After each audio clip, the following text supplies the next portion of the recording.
വിശപ്പ് അതൊരു കുറ്റമാണോ?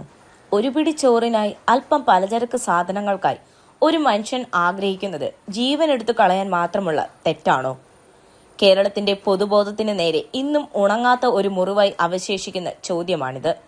അട്ടപ്പാടിയിലെ കാടിന്റെ മകൻ മധു ആൾക്കൂട്ട വിചാരണയ്ക്കും ക്രൂരമായ മർദ്ദനത്തിനും ഇരയായി ആ പാവം ആദിവാസി യുവാവ് മരണത്തിന് കീഴടങ്ങിയിട്ട് 8 വർഷങ്ങൾ പിന്നിടുന്നു.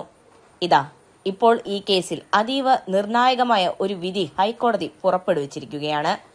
വിചാരണ കോടതി വിധി ചോദ്യം ചെയ്ത് പ്രതികളും സർക്കാരും നൽകിയ അപ്പീലുകളിൽ ജസ്റ്റിസ് രാജ വിജയരാഘവൻ, ജസ്റ്റിസ് KV ജയകുമാർ എന്നിവരടങ്ങിയ ഡിവിഷൻ ബെഞ്ചിന്റെ അന്തിമ വിധി വന്നിരിക്കുന്നു.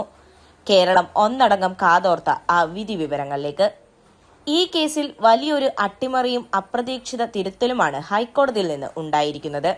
ഒന്നാം പ്രതി പാക്കുളം മേച്ചേരിയിൽ ഹുസൈനെ തെളിവുകളുടെ അഭാവത്തിൽ ഹൈക്കോടതി പൂർണ്ണമായി വെറുതെ വിട്ടിരിക്കുന്നു.